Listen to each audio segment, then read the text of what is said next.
Since Aaron Rodgers appeared on the Pat McAfee show last week, Tomlin was asked essentially if he gave Rodgers a deadline to make a decision about joining the team. It's new on SportsCenter.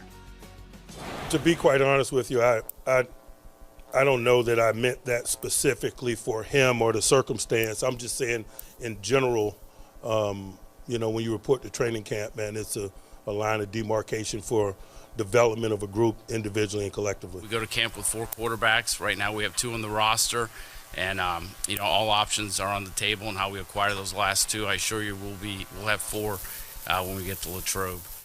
So much to discuss. Our Steelers reporter Brooke Pryor is here. Mike Tannenbaum and McCourty, the T brothers, Jason McCourty, here to talk about everything Pittsburgh Steelers. And Brooke, I want to start with you for a moment. What can you tell us about where things stand with the team trying to sign Aaron Rodgers? Well, Matt, let me tell you, the people that are sitting in that building behind me, they are not panicking about their quarterback situation or a lack of decision from Aaron Rodgers, because based on the conversations I've had with people sitting in that building, they tell me that there's nothing that surprised them about what Aaron Rodgers said on the Pat McAfee show about his indecision about the future. In fact, when Rodgers said, those who need to know, count the Steelers among those folks that know what's going on with Aaron Rodgers. They are letting him take his time and decide on his timeline. Of course, Aaron Rodgers was here. He visited the Steelers' Southside facility, and Mike Tomlin was asked if it's typical for a free agent visitor to come in, rent his own sedan, drive around the side of the building, and Mike Tomlin said, I don't know that I'm looking for typical. It's true, and you're not going to get it with Aaron Rodgers, so everyone's on the same page there. And we bring this up because, again, Tomlin of the Steelers spoke today. The draft is just a couple of days away. They picked 21st. We'll get to all that in a minute. But I want to have you speak GM and speak Aaron Rodgers. What did you hear from him last week when he spoke on Pat McAfee? Yeah, he's out in my mind, and here's why. We go back a couple of years ago when he went from the Packers to the Jets. He was there for the first day of the offseason program. He was clearly all in. When you're looking for a battlefield commander to withstand the rigors of a 17-game regular season, as Coach Tomlin would say himself, we want volunteers, not hostages. The offseason program's begun, and we didn't spend $30 million a year and give up a second-round pick, guys, to have Mason Rudolph be our quarterback. So I'm glad we got the information if we're Pittsburgh before Thursday night. And I've been in this situation before. You have to have the mindset, if we're the Steelers, we're going to get a quarterback Thursday night. Right, so you talked about right now it is Mason Rudolph, and let's just assume Aaron Rodgers is out. If the Steelers just don't make any quarterback moves whatsoever, I mean, they have because they're going to tune the roster, but let's just say they stay where they are. Yeah. What's their outlook for 2025 if they bring in a DK Metcalf and Rudolph's their guy? I would define it as insanity, because it would be the Steelers doing the same thing that we've seen year after year after year and expecting different results. A playoff exit in the first time they get there. So you look at this Pittsburgh Steelers team, we heard Omar Khan say, hey, we're going to get 2 more quarterbacks on the roster. You have to hope that one of those quarterbacks is Aaron Rodgers and the other one is a draft pick coming out of this one, whether that's Jackson Dart, whether Shedeur Sanders falls, whether that's a Jalen Milroe, a guy that you can develop. That, to me, is the only way you look at this Steelers team and you have a positive outlook on 2025. When we saw those quarterback dominoes fall in free agency, we're sitting, well, what are the Steelers going to do? And they did nothing. Nothing. And they're past the point of that now. But that's why Thursday night's the backstop to all those things. You can backstop all those decisions by making sure you get one Thursday night. Great segue, because one of the players that may be an option in Pittsburgh, Shedeur Sanders from Colorado. Tomlin spoke about Shedeur this morning. The things that stood out were evident in this video. There's a toughness there that doesn't get talked about enough. There's a competitive spirit there that doesn't get talked about enough. I know he's very talented and has made a lot of plays for his university and his team, but the intangible qualities displayed on tape were impressive to me. Okay, Brooke, I said it, Steelers' 21st pick. What more did they say about Sanders and their quarterback draft strategy? Matt, let me borrow a phrase from our friend Aaron Rodgers, that the Steelers are open to anything and attached to nothing as far as drafting a quarterback goes in the next couple days, because as it is my understanding, this is a team that there are some quarterbacks that they really like that they could take in the first round, but they're not going to reach for a quarterback. They went through this in 2022 with Kenny Pickett, and things didn't work out. And they did learn from that experience that you can do all your homework on a guy and you can feel really comfortable with him, but sometimes it's not the right fit. And so in doing that, they have learned and grown from that experience. And I asked Mike Tomlin relative to the homework that they did in 2022 or any other year they were considering a quarterback, had they done that volume of work on this class? And he said, I don't know that I'm looking at it comparatively, but we feel like we have been thorough in our evaluation with these quarterbacks.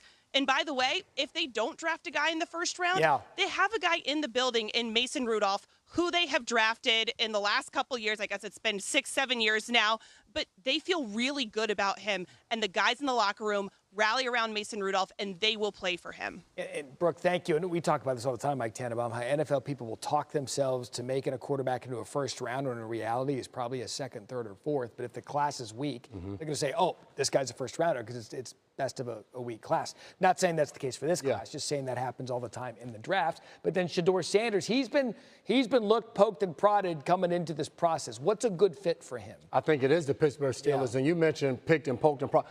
At the end of the college football season, we were looking at Shedeur Sanders as being the first overall pick, and it was a conversation between him and Cam Ward. Since then, a lot has changed. So the Steelers drafting at 21, if a Shedeur Sanders is there, he would be the ideal pick to me. We heard the way Tomlin spoke about him, but I think on top of that, he has the confidence to come in and possibly play right away if the Aaron Rodgers situation doesn't work. And I think that's going to be a big part. A guy that has changed different teams that he's been on in his college career, he shows up ready to put the work in right away. And Jason, the other thing is he is tough. He's been sacked 94 times in 2 years. He's only missed one game. So, Matt, I know he's not ideal from, the high ceiling, but he is a good, competent NFL quarterback who could come in and start right away. And I actually think he's better than Kenny Pickett and Russell Wilson. So despite all the noise and the bumps, they could improve their quarterback situation by drafting Shedeur 48 hours from now. There's 3 quarterbacks mentioned in the first round: Cam Ward, Shedeur Sanders, and then Jackson Dart. He will join us coming up on SportsCenter to talk his prospects. Brooke Pryor and the fellas, we'll see you guys in a bit. Thank you. Christina, Matt, back with you. Bills fell just short of reaching the Super Bowl last year, losing the AFC title game to the Chiefs. Buffalo begins looking ahead to next season. Off-season workouts underway this week. MVP Josh Allen already got a new $330 million contract extension this offseason. He spoke today about how last season ended. It's new on SportsCenter. It'll still sit with me. A lot of shoulda, coulda, wouldas in that game, and that's why we play, is to be in those types of situations. And again, we're still fighting, still going to try to find a way to push through that, and whether it's them or whoever we got to play moving forward. But just use it as fuel and have a good OTAs and a good camp, and try to go into the season starting strong. Feels like it hasn't been that long since we were back in this building, but at the same time, it feels like it's been a long time being away from the guys and getting into our offense, and just excited to be back. And the Bills entered the draft with just $7 million in cap space, the second fewest in the NFL. Look at the acquisitions. Joey Bosa, a big one. Michael Hoyt, Larry Ogunjobi.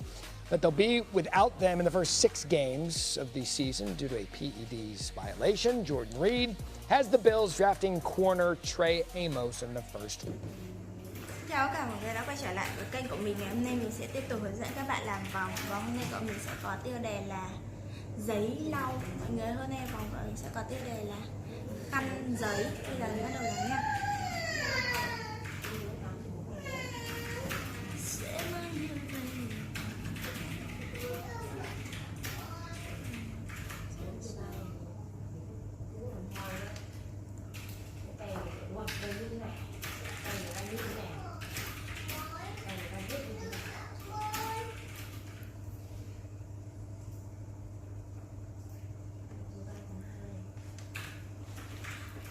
Em sẽ là cô giáo màu trắng đầu tiên.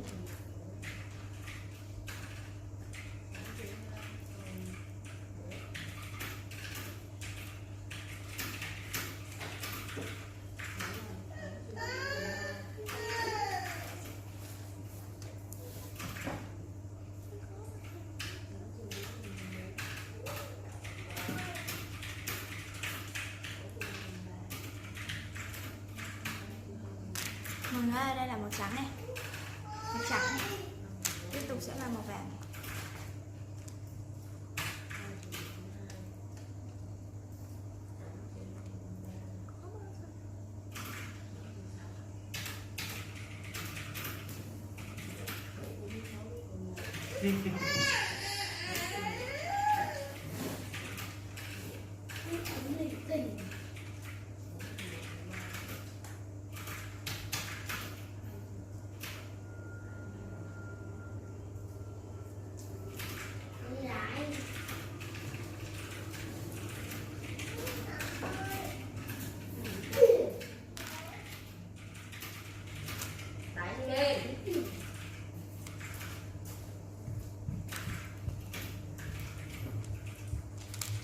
tục là màu trắng này.